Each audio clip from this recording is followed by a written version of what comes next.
Il y a des moments dans la vie où le silence devient si assourdissant qu'il étouffe toutes les voix sauf la vôtre. Vous restez là, immobile, la pièce est calme, mais votre esprit s'emballe. Des conversations de la semaine dernière, des regrets de l'année passée, des fantasmes sur demain, des peurs qui n'ont même pas encore pris forme. Peu importe où vous êtes, votre esprit construit un monde dans votre tête et vous y enferme. Si vous vous êtes déjà senti ainsi, vous n'êtes pas seul. Nietzsche a écrit « Les pensées sont les ombres de nos sentiments, toujours plus sombres, plus vides et plus simples. » Mais que se passe-t-il lorsque vous commencez à confondre l'ombre avec la réalité, lorsque le fait de trop réfléchir devient votre réponse par défaut à chaque incertitude, chaque pause, chaque douleur silencieuse? Cette vidéo s'adresse à ceux qui vivent dans leur tête, parce que le monde extérieur leur semble trop dangereux. À ceux qui rejouent les conversations, modifient leur personnalité en temps réel et se sentent épuisés même sans rien faire. Aux esprits brillants mais épuisés, qui ont l'impression de se consumer à force de trop penser. Vous avez cliqué sur cette vidéo parce que vous êtes fatigué de cette boucle infernale et prêt à ce que quelque chose change, même un peu. Alors, faisons les choses différemment. Cessons d'essayer de fuir votre esprit et commençons à comprendre pourquoi il ne vous lâche pas. Car ce que vous allez découvrir pourrait non seulement apaiser vos pensées, mais aussi transformer votre relation avec vous-même. À un moment donné, vous avez appris que rester dans votre tête vous protégeait. Peut-être était-ce dans un foyer où les émotions n'étaient pas les bienvenues, où vous étiez puni pour une erreur, ou peut-être que le monde allait simplement trop vite, et votre esprit est devenu le seul endroit où vous pouviez ralentir les choses. Trop réfléchir n'est pas une faiblesse, c'est une protection. C'est ce que votre esprit a construit quand la vie ne vous a pas donné les outils pour vous sentir en sécurité dans la spontanéité. Vous analysez chaque mot avant de le prononcer, vous répétez les conversations dans votre tête, vous imaginez chaque résultat avant d'agir, non pas parce que vous êtes indécis, mais parce que votre corps a appris que la préparation était le seul moyen d'éviter la douleur. Nietzsche a dit, « Celui qui a un pourquoi peut supporter presque n'importe quel comment. » Mais voici le secret que votre suranalyse vous cache, vous avez perdu votre « pourquoi ». Vous pensez autant parce que vous avez peur de ressentir. Vous craignez que si vous cessez d'analyser, les sentiments enfouis depuis des années vous rattrapent. Et ils le feront. Mais voici la vérité, ils ne sont pas là pour vous détruire, ils sont là pour vous libérer. Il y a un schéma caché dans vos pensées, et si vous le suivez, vous commencerez à remarquer quelque chose d'étrange. La plupart de vos réflexions excessives ne concernent pas le présent. Elles visent à vous protéger, à contrôler ce que vous ne pouvez pas, pour éviter ce que vous redoutez. Pensez Y, vous ne rejouez pas une conversation parce qu'elle était significative, mais parce que vous craignez qu'elle ait signifié quelque chose de négatif. Vous n'analysez pas une décision parce qu'elle est complexe, mais parce que vous avez peur de faire le mauvais choix et d'être blâmé. Vous n'hésitez pas parce que vous êtes faible, mais parce que votre système nerveux se souvient encore de ce que ça faisait d'être puni pour avoir agi sans prudence.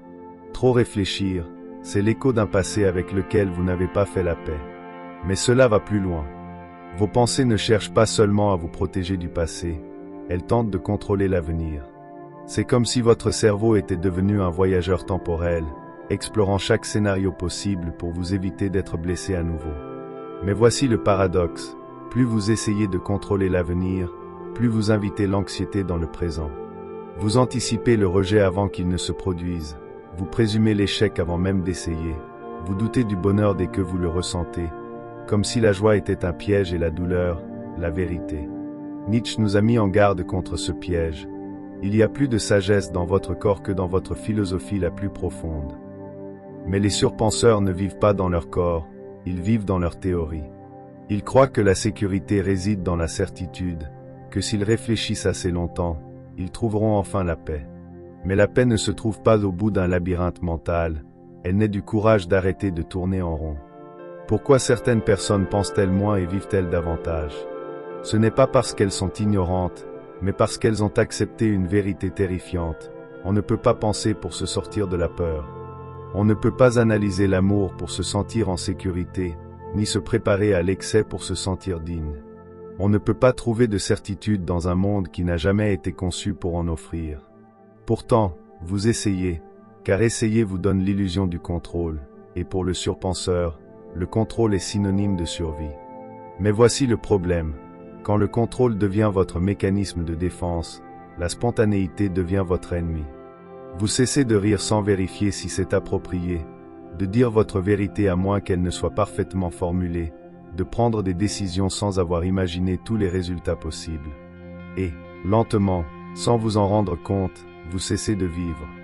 Vous devenez prisonnier de votre propre intelligence, piégé non pas par vos limites, mais par votre refus de risquer d'avoir tort. Nietzsche appellerait cela la mort de la volonté de puissance, cette pulsion intérieure qui pousse à s'élargir, à devenir, à réaliser son potentiel à travers l'expérience. Trop réfléchir tue cette pulsion.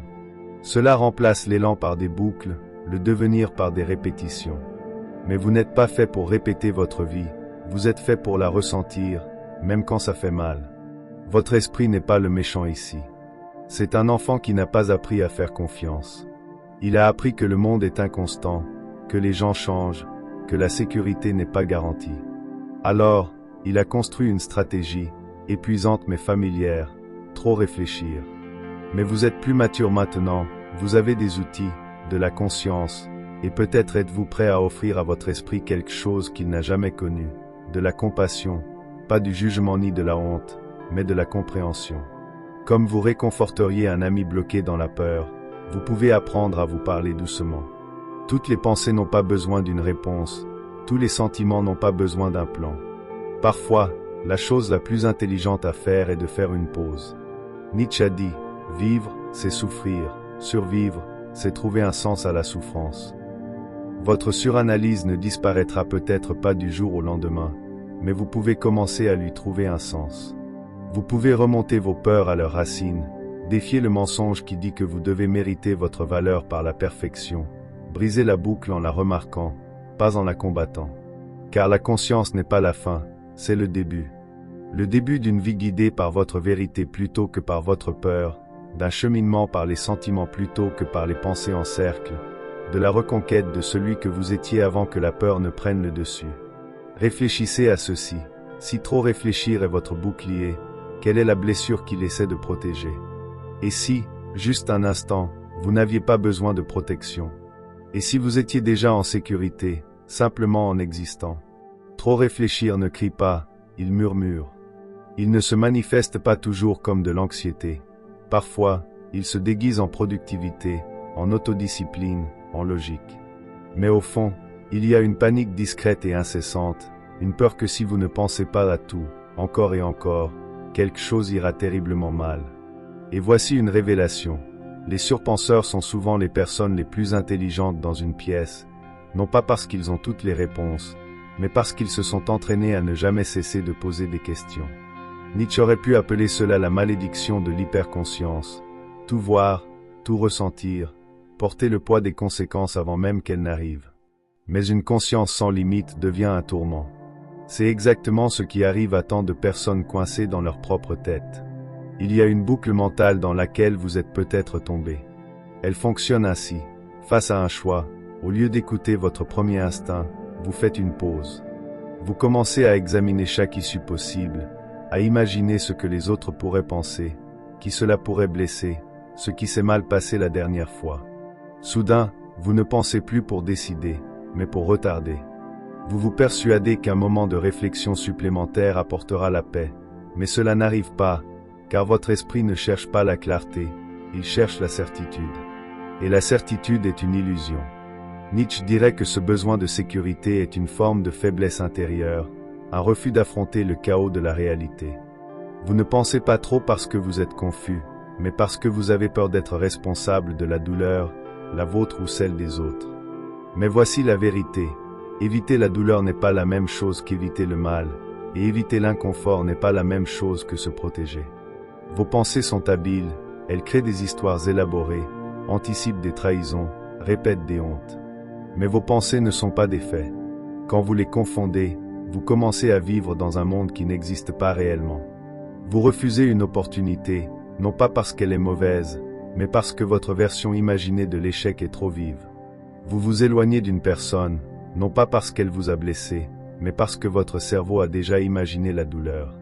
Vous n'essayez pas, non pas parce que c'est impossible, mais parce que l'histoire dans votre tête dit que vous le regretterez.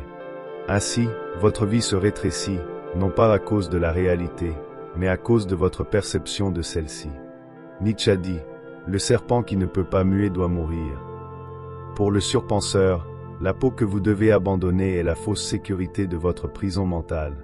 Trop réfléchir est séduisant. Cela vous donne l'illusion du contrôle, vous fait sentir prudent, responsable, sage.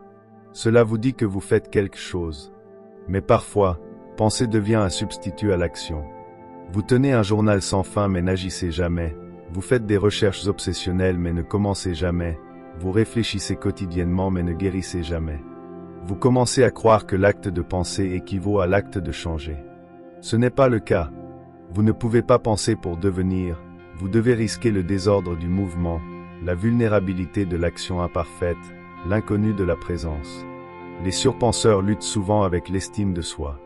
Quand vos pensées dissèquent tout, y compris vous-même, elles vous convainquent que rien de ce que vous faites n'est suffisant.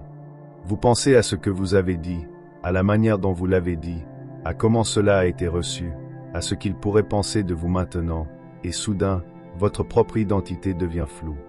Vous ne vivez plus, vous performez, essayant de tout faire parfaitement pour ne pas vous sentir rejeté, jugé ou incompris. Mais et si le but n'était pas d'être parfait, mais d'être réel? Nietzsche a écrit, « Deviens qui tu es, pas qui ils ont besoin que tu sois, pas qui ils approuvent, pas qui ils aiment, mais qui tu es. » Et vous ne pouvez pas devenir cela si vous continuez à déléguer votre identité aux attentes des autres. Trop réfléchir est souvent une forme déguisée de complaisance envers les autres. Vous essayez de penser pour être aimable, mais l'amour ne vient pas de la performance, il vient de la présence. Parlons des émotions. Beaucoup de surpenseurs n'ont pas grandi dans des environnements émotionnellement sûrs. Vous avez peut-être été puni pour avoir exprimé de la colère, honteux d'avoir pleuré, ou on vous a dit de passer à autre chose quand vous aviez mal. Alors, votre cerveau a appris que les émotions étaient dangereuses. Et que fait le cerveau face au danger? Il essaie de le contrôler. C'est pourquoi vous analysez votre tristesse, justifiez votre rage, supprimez vos désirs. Vous ne faites pas confiance à vos sentiments, alors vous vous réfugiez dans l'intellect. Mais le corps garde la trace, et ce que vous refusez de ressentir, vous finirez par y penser pour toujours. Trop réfléchir est souvent une esquive émotionnelle. Vous avez peur de ressentir pleinement la vérité, alors vous l'intellectualisez. Mais les émotions ne sont pas des problèmes à résoudre, ce sont des messages à écouter. Tant que vous ne les autorisez pas, vos pensées continueront de tourner en boucle, essayant de décoder ce que votre cœur sait déjà. Nietzsche a dit, « Il faut encore avoir du chaos en soi pour pouvoir donner naissance à une étoile dansante. » Et si votre chaos n'était pas un problème? Et si votre suranalyse était un don mal orienté, un outil puissant tourné vers l'intérieur sans guidance? Vous n'êtes pas censé faire taire votre esprit, mais le diriger, utiliser votre profondeur non pas pour l'autosabotage, mais pour la découverte de soi, votre curiosité non pas pour la paranoïa, mais pour la présence, votre intellect non pas pour fuir, mais pour vous épanouir. Imaginez ceci, chaque pensée suranalysée devient une porte, chaque boucle devient un indice, chaque peur devient un miroir. Au lieu de tourner en rond, vous commencez à suivre, au lieu de douter, vous commencez à discerner, au lieu de contrôler, vous commencez à faire confiance. Ce n'est pas seulement la guérison, c'est le pouvoir. Prenez une respiration maintenant. Vous n'êtes pas brisé, vous n'êtes pas condamné, vous n'êtes pas piégé. Vous vous éveillez. Vous remarquez les schémas qui vous gouvernaient. Vous voyez les jeux que votre esprit joue. Vous réalisez que ce n'est pas parce qu'une pensée surgit que vous devez la suivre. Et là, dans ce petit espace entre la pensée et votre réaction, il y a la liberté. Plus vous pratiquez à la voir, plus vous vous détachez de l'histoire, plus vous revenez à ce en quoi Nietzsche croyait finalement. La vie n'est pas une question de réponse, mais d'expérience, pas d'analyse, mais d'expression, pas de performance, mais de présence. Alors, voici une invitation.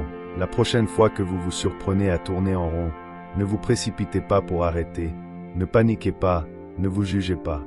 Demandez-vous plutôt, qu'est-ce que j'essaie d'éviter en ce moment? Quelle vérité ai-je peur de ressentir? Que se passerait-il si je laissais cette pensée passer sans lui obéir? Vous serez surpris de voir à quelle vitesse la tempête s'apaise quand vous cessez de l'alimenter. Et dans ce calme, quelque chose de beau se produit. Votre intuition revient, votre corps se détend, votre esprit respire. Vous n'êtes plus perdu dans le labyrinthe, vous l'observez de l'extérieur. Et de là, vous pouvez enfin choisir un nouveau chemin. Si vous êtes arrivé jusqu'ici, cela signifie que quelque chose en vous est prêt à lâcher prise, pas de votre intelligence, pas de votre capacité à penser profondément, mais de la souffrance qui vient de croire que chaque pensée mérite votre attention. Vous avez le droit de faire une pause, de ne pas avoir la réponse, d'être là, pleinement, librement, imparfaitement. Car la vie n'est pas une énigme à résoudre, c'est une réalité à ressentir. Vous avez atteint la fin, et cela dit quelque chose de puissant. Cela signifie que vous n'êtes pas seulement quelqu'un qui pense trop, vous êtes quelqu'un qui remarque, qui se soucie, qui est assez courageux pour rester avec l'inconfort, et pas seulement passer à autre chose. Et c'est rare. Car la vérité, c'est que la plupart des gens ne réalisent même pas qu'ils sont coincés dans une boucle. Ils appellent cela être prudent, intelligent, mais au fond, ils ont peur de faire le mauvais pas, alors ils ne bougent pas du tout. Vous avez choisi d'écouter, de réfléchir, de rester. Ce n'est pas une faiblesse, c'est une force dans sa forme la plus pure. Nietzsche a dit, la forme la plus courante de désespoir est de ne pas être qui vous êtes. Trop réfléchir, au fond, c'est la peur de devenir incompris, vulnérable, réel. Mais vous n'êtes pas ici pour vivre en sécurité dans votre tête. Vous êtes ici pour ressentir, agir, devenir.